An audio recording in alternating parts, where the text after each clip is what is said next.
do it live. Hold me closer, tiny dancer. Count the headlights on the highway. Lay me down and she's so I have to go home. You are home. Oh, man. You made friends with them. Well, it was fun.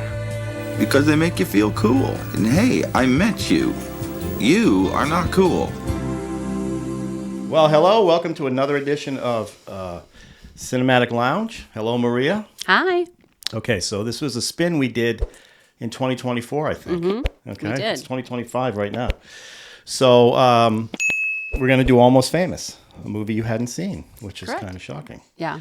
I'm wearing this hat because I didn't realize as we watched this film how much 70s Steely Dan, all this music that's in the background, this soundtrack's crazy. A lot of yacht rock. We're into yacht rock now. You and I have been going to these yacht rock shows, having a blast, but I'm not going to wear that. Okay. You just want to put it on for a second? Put on my official hat. There we go. Okay, now we're ready. Okay. All right, so what's your drink for Almost Famous? So my drink for Almost Famous is a Jack and Ginger because they were drinking Jack Daniels directly out of the bottle. Right out of the bottle. Why do you have it in a glass, nice ice and everything? I wasn't going to sit here and swig it out of the bottle. It's just not my style. You're good, So, you're good. and I wasn't going to drink. I don't drink whiskey straight up. I like to, zhuzh it a little. Zhuzh it? So Okay. a little Jack and Ginger. So what's in Jack Daniels and ginger ale. and some ice? It's a nice, easy one and ice. Yes. All right. That's So this is 2000's Almost Famous. okay. Basically semi-autobiographical. Cameron Crowe. It's a Cameron Crowe film, directed, written by Cameron Crowe. It's basically his version of what his life like when he was a teenager, including the relationship with his mother, the relationship with Lester Bangs, the editor of Cream magazine, and also his relationship with Rolling Stone. It's quite a long film. It's funny, we were watching this and I kept commenting on this thing's really going. And that's not even including there's a 7 or 8 minute scene that he could not put in where when the kid goes off to go on this trip he wants to go, the way he convinces his mother that music is art is he plays Stairway to Heaven. For 7 minutes, they sit there and listen to the album, Right. to that particular track. What's funny about it is on the DVD that he made, the behind the scenes, he couldn't use Stairway to Heaven, but what he did is he set it up so that you bring your CD player over and he has a 3, 2, 1 start, and you hit the start when he hits the start, and that scene plays with you playing Stairway to Heaven. It's pretty wild. Okay, so it's a rock and roll 70s, I guess it takes place in the 70s. And it's him growing up as a teenager writing about rock and roll and his love of rock and roll and particular artists. And I thought it was based on Foghat. It turns out Stillwater, the group in the movie, was more based on the Eagles. I mean, it's a conglomerate of all kinds of people. There are scenes in the movie that are stories that happened to other people, including Alice Cooper and other bands and things. So anyway, I think everybody knows what goes on in this film. I just want to get your reaction to the film. Okay. That's So really my what I'm reaction. looking for. Your reaction. I actually really liked the film. Okay. It was really, really good. Yeah. There were things that, like the whole scene, I knew the Robert Plant story of the standing up like I am God or something. You stand. I'm a golden god. Yes, Yeah. I knew the Robert Plant story. So when he did that in the movie, I was like, oh, that's it. So it was kind of fun to see like different things that I remembered and I knew and see them happen. And I just thought the actors were just endearing. Just the even kid. the flawed ones, the flaws were... They were all flawed. Yeah, but They're they all were lying just, about their age. They were all lying about everything. Right. But there was something just endearing. Like there was no real, to me, there was no villain. It was just a really nice story about how how his sister introduced him to rock and roll and then kind of where he went with it and how he put it together. So yeah, well, he had a that. domineering mother who was a college teacher, very intelligent. She had certain dreams for him. She wanted him to be a lawyer. She had standards about and she put him in a school. He was very young. He's like 11 years old. Yeah. With high school kids. He's in there. That's why he was. Well, she put him in before he was old enough for kindergarten because he was smart enough, and then he was so smart that he skipped a grade. So Right. now he's multiple years behind And he's everybody else. stigmatized because everybody knows he's a little kid. There's that bathroom,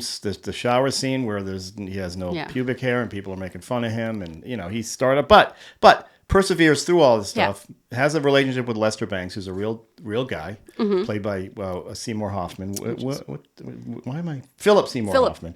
Let's talk about some of the actors. You got Billy Crudup as the lead singer As Russell. as Russell, lead singer of Stillwater. Of Stillwater. Patrick Fugit, who played the young Cameron kid. Crowe, the young Yes. kid. Great. He did a great performance. great job. Wonderful performance. He ended up being in Gone Girl. He plays a detective, the male really? detective opposite the female detective in that film. Kate Hudson as Penny Lane. Yes. Fantastic. Frances McDormand is the mother. Good. Just crazy. She did a great job. Jason Lee plays the lead singer of Stillwater, who's Right. completely bent because Russell's getting all the credit because he's charismatic. He's the guitarist. And it turns out he's sort of the lead. That great scene where they get the T-shirt and Russell's up front and everybody Yeah. else is blurred in the background. Yeah. I mean, there's so many different little scenes in here that just play out. It's just a nice film. It's a nice is. film. It goes on a long time, It does but go on a you long sit through it because you're willing, and especially the ending when Penny Lane gives Russell the address to the kid's house, and he Right. goes in there and apologizes. Has anybody seen the movie? You know why that's happening. Who else we got? Zooey Deschanel, Anna Paquin, Fazula Bach playing what do you call the Band-Aids? One of the Not the Band-Aids, yeah. groupies, they're Band-Aids. And of course Philip Seymour Hoffman. Right. They all do a fantastic job. And They do. Cameron Crowe, you can just. I mean, I think Jerry Maguire came out after this. He did. Obviously, he wrote Fast Times at Ridgemont High. So he's, he was again in that movie. He had to go into the high school Right. to research that, and he got away with it because he looked so young. Right. Now, when you look at the stills from some of this stuff, he had long hair. He looked like one of the guys in the band. Right. So it's kind of they play him in the movie a little more kid-like. I mean, that kid really looks like a 15-year-old kid. In the movie. But if you see his photos when he was doing this, he's got long hair. He looks like one of the band members. Right. You couldn't tell, but how did you feel about him being deflowered by the Band-Aids? There were a couple cringy scenes, and that was one of them. One of them was like, they're all, but to me, it was not horrendous just because he's sitting there, he's in his little tighty whities, they're like dancing around him. They're, Well, we don't see the actual. we don't see what happens, and it was wide open, and there, it was cringy. I told you it was cringy. I mean, Yeah. it was like I felt like he could have gotten up and walked out at any point in He's time. not like- gonna. If you're a 15-year-old boy, you're not gonna walk out on that. Well, no, I know, but that's what makes it cringy, though, too, is that as a society, we're like a guy. Well, with what all year did those this take girls. place? In the 70s. So, right. And first of all, these are 16-year-old girls. Those are 16-year-old girls as well. well, we don't know their age. Just like Well, they've been around. Penny Lane, Those women have been around the block. but ultimately Penny Lane admitted to him that she was 16. She was lying the whole time. You think she was lying. she was lying to be older or younger? Younger. She was making herself younger. She was saying that like he's like, I'm 17, so am I. I'm 16, so am I. The whole point was nobody knew Penny Lane's real name and no one knew her real age. They said that there. Yeah, I know, but you're assuming she's actually older? Older than 16, that's for I sure. didn't get that at all. I thought I she was did. young like everybody else. Because she'd already spent one summer before with Russell. Okay, what's the other cringy scene? The other cringy scene is when she's ODing and he's trying to help her and save her and he's doing a great job, but then he kisses her. And she's Oh, I didn't. She I must can't have. give Did I consent. zone out on that? What, after she got her stomach pumped? no, before. Oh, when he's she- standing up and he's dancing with her and he's holding He her. was in love with her. But I mean, it was like a peck kiss. So again, it was cringy, but it wasn't as cringy as it could have been because it was a peck kiss. It was an innocent. I mean, let's it forget- showed his love for her. But and he was in love with but her. let's also forget these are rock groups and women around rock groups. That's cringy as it is. I mean, one of the Band-Aids is Liv Tyler's mother, who was a groupie for probably Aerosmith. Aerosmith, just Steve Tyler's. I mean, bit this is all cringy. It's cringe, cringe, cringe. Right. Rock No, and roll. it is. It is.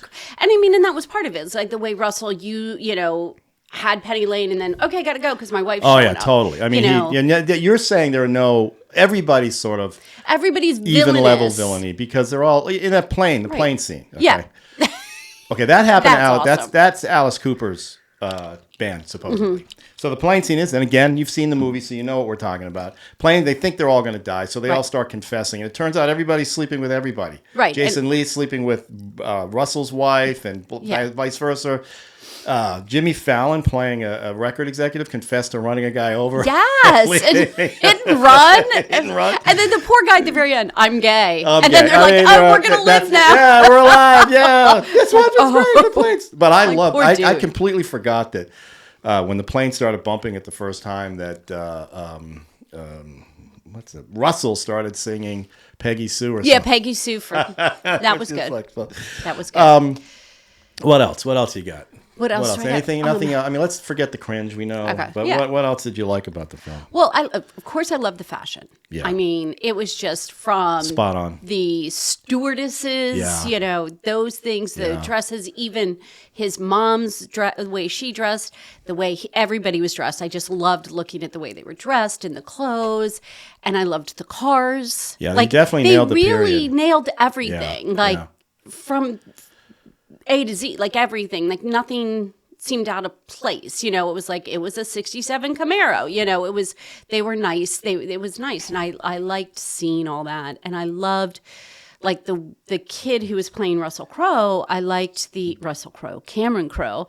I liked his he had this intelligence but yet naivete, and he he just did so for such a young kid. He did such a great job. super. I mean, he was writing. That's literally Right. Cameron Crowe was writing at that age. So Right. I mean, he was intelligent for sure. His mother instilled that in him. I love the relationship with the mother and the daughter, Zoe Deschanel. She runs away but then comes back, and they have that great scene where they reunite.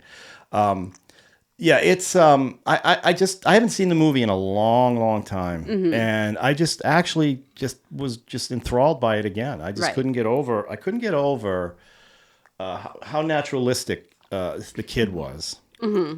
Obviously, Kate Hudson was adorable, and just the right. She was originally supposed to play the sister. Oh, I don't know who was supposed to play Penny Lane. I think it might have been redheaded Diane. Oh, I can't do. Oh my God, Diane Lane. Oh, maybe, I'm not sure, but Hudson was supposed to play the sister. I think she was a brilliant choice as Penny Lane. She was so adorable. What were you gonna say? well, I liked the way she was able to be hurt, to show that she's hurt, but then not show that she's hurt. Like the cake cutting scene when she finds out That he's she's leaving, off the plane. that she's off the That plane, they sold her. that they sold her, They lost a bet. for he sold you for this and and a 6-pack of beer or something. Yeah. She said, "What kind of beer?" Like at first Right. you could see how sad she was, and she's like, "Well, what kind of beer?" I was like, "Oh, you go, girl. That's it. You show them." Yeah.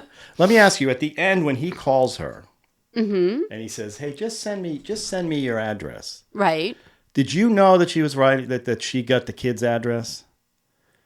Did I know that she had the kid's No. address? Did you know that that's the address she gave him? No, I did not know Because what address she'd this given is the first time I've noticed. I'm sure I noticed it when it happened. She pulls out a notebook, and I remember thinking, it's her address. Why does she need that notebook? And then, obviously the trick You're is that she sent him to the other kid's house. Right.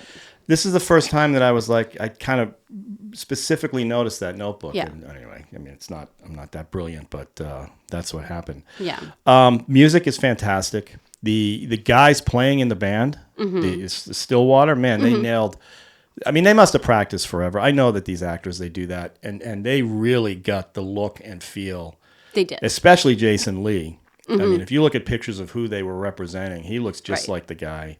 The skinniness, all that stuff, the stage presence they all had, they really nailed it. And of course, Philip Seymour Hoffman supposedly crushed it as Lester Bangs. Everybody has said that he really nailed that role. It's all there. It's all there. And anything else you want to say about it? Yeah, I was disappointed with the soundtrack. When you said you liked the soundtrack, I was disappointed. I wasn't 100. Like I loved the movie. A lot of the it movie was great. buried in the background. A lot of it was buried in the background, but I was looking for very specific music and sounds and songs, and I didn't get what? them. Tell Like me. I was Give me an looking for the example. Allman Brothers. I was looking for Dickie Betts. I was looking for. Are you sure they're not there? If they were, I didn't buried, hear right. them. Let me- It wasn't. okay. It wasn't. To me, the soundtrack wasn't as integral as I thought it was going to be. They spent a lot of money on the soundtrack. A lot of money. It turns out. I mean, that was a lot of the budget. I'm sure it the songs was. that he I mean, I'm picked. sure. I mean, if they got the copyrights, Yeah. then it would have let's see cost who some was on money. there. Track listing. America. No, that's Paul Simon. Pete Townsend, Todd Rundgren, Carl Wilson, Rod Stewart, Ron Wood, Elmore James, Jimmy Page, of course, Elton John, Bernie Taupin, Lou Reed, Cat Stevens. Yeah. Interesting. Leonard Skinner, Allman Brothers. Yeah, I mean, they Actually, had some. Stillwater? Fever Dog. Oh, There is a- there is a- they made a fake song, I guess. No, they didn't. There's a real band called Stillwater. I know there's a and- real band. Is that and their they song? actually really had a song, and they said, you know what, you don't even have to pay us. Like that's just happy to be- And Cameron Crowe said, no, I'll give you some money. So he gave him like $500 for that song. Oh, that's amazing. Yeah, because I read an article about That's it. amazing. Yes. And the Who. I know. I went through it. I think there's more. I have this. I mean, I'm album. sure there's more. I think I was expecting it to be more in the forefront. I was expecting the concert scenes to be like concerts. Like I was expecting to hear more Yeah, music. yeah. Whereas, and it's kind of cool because it's the background to their life. It's right, what right. brings them all together, keeps them all together, and it's their backbone and what holds them together. But it's not the story. Like it's not the story. I tell you, two so. scenes got me, and one is Right. obvious, one isn't so obvious. The obvious one is the Tiny Dancer bus Mm-hmm. scene after Russell had the night out on the acid. Right. And just everybody coming together and singing that song. That's famous. Everybody sees that one. Right. That one chokes me up a little bit. But it's when the sister's leaving and she says to him, look under your bed, I left you something. And he pulls the bag full of the album she Right. wants him to hear. And he literally, it's just thumbing through. Yeah. And you know those are probably Cameron Crowe's original albums, I Right. would imagine, if not, whatever. But he's thumbing through about 10 or 15 of them. And, you're just going, okay, that's why people like I do collect albums and laser discs. It's that feeling you have when you're looking at that piece of material is just so enchanting, and just and she says, light a candle. I forget the song that she picked. Light a candle, listen to this song, it'll change your life. Right. I think it might have been the Who. I don't remember exactly, but I don't somebody remember which can. song, but I remember what. If anybody wants to saying that. comment, please comment. We need some comments. So yeah, I mean, I just thought there were little things like that. Now, recently, I've just watched a video of Cameron Crowe showing stuff he collected that's still in his garage from the movie. Like, I wondered where all those Polaroids went. Oh, I know. 'Cause, That I'm a big was great Polaroid when they guy. took all those. That was such a thing. Yeah, that people and I did, was like, too. I was wondering where they all are. I would love if he had a Right. box of those, because they're beautiful. And they were shooting, obviously, they were shooting with SX70s, which was fantastic. I was Yes. geeking out on that. But he has the coat that you love that she wore with the 'cause white I fur had- and that white hat. That's a white furry hat. I that you- had that coat. Really? Yes, Yeah. I remember. And you weren't a groupie. You weren't a Band-Aider. Band-Aid. No. Well, I'm just asking. Don't get I offended. know it was just it's a cool coat, and I remember begging my mother and it being very expensive, and her being like, I had to do all these things to get this coat with Yeah. the fur and the It's fur. beautiful. It looks in good condition, It too. was the one. that was in He nice has it hanging condition. on his They tree. had It's in the garage. Their wardrobe department had to. It was just incredible Yeah. because everything was correct. They did a lot. Even Jimmy Fallon. I didn't Yeah. know who the producer he was representing, but when they showed him side by side with who the guy was, he was an actual person he was modeled after. Right. Jimmy Fallon did a good job, and that was his first Yeah. film too. Oh, was which it? is yeah. I didn't even realize Jimmy Fallon was an actor. Oh yeah. I mean, not a good actor, but he's an actor. I love. He's found his niche. He did. Fever Pitch. He's in Yeah. a couple. Oh, that's right, Yeah. Fever Pitch. I Which forgot about is that. a good Yeah. Red Sox movie. He's just Drew Barrymore's great as usual. Anything else you want to say before we rate this? No, I did enjoy the movie. It brought back a lot of memories, a lot of, that's the music I grew up on, things I would listen to. I would listen to through the wall. My brothers would be playing songs and I would lay in my bed and listen to what they were playing. So that was really cool. I was also disappointed with the Tiny Dancer scene. And Really? you know why? It was another one where not just everybody talks about that scene. yeah. So I was expecting, I don't know, fireworks. It's a good scene. Yeah. It shows the power of music, how it brings everybody back Right. together, and it does Little what it's cliche, supposed to maybe? do. But it wasn't even a little cliche. I think I just was, so many people talk about it. I was expecting More. It's funny. You Yeah, know. but now you think about it, it's like people singing and smiling at each Yeah. other and all their problems brush away, even though he's freaking out, but the acid is, he got electrocuted the night before, which is why he went to the party. Yeah, there's a lot going on Yeah. there. All right, so what do you want to rate this one? Out of One- 5, I is think that it's what we do? We do 5. I'll give it a 4. 4 out It's of a good one. 5. Yeah. Okay, I'm gonna go 5 out of 5. Really. Yeah, I really this watch I really enjoyed it, and super appreciation for Cameron Crowe. I just Right. think I think about the movies that I like the big ones. Jerry Maguire, Mm-hmm. obviously he wrote Fast Times at Ridgemont High. Say Anything, which is on the wheel. Hopefully we spin Mm-hmm. Right. that at some point. One that doesn't get a lot of credit, which is pretty good, is Vanilla Sky, which I don't think you've probably seen. Tom Cruise is in that one. It's a remake of a Spanish film, but very interesting. And he tried something and then maybe it didn't work out well, Right. but it's still a pretty decent movie. So I'm glad you watched this one. No, I am too. I'm glad I enjoyed it. It's a nice film. I know it's 2000. I'm sure many people have seen this. We're actually hoping some of our younger viewers watch some of these films, which was the intent of my doing these podcasts anyway. But I'm glad you watched it. So now we have to just spin for your next one. Ooh. You excited about this? I'm very And excited. Chris and I are doing our the 5. The I don't know if 5. you saw So that what's the first next one. 5? We're doing westerns. We just did Indian okay. films. Now we're going to do westerns. And basically all we do is we pick. It's not a list of the top 5. Here's number 1, Yeah. but it's the 5 films in that genre that we kind of just want to Gravitate talk towards? about. And there's, like I said, there's no hierarchy. It's just a movie we appreciate. So that's going to be fun. Chris is enjoying that, and it adds to what we do on the show, and I think it's fun. Nice. All right, so let's see what the next. I don't know why I'm Let's popping up spin. on that screen. That's not right. Where am I? I'm gonna get rid of. How do I? Okay. So Okay. Let's go full frame here. Stand by.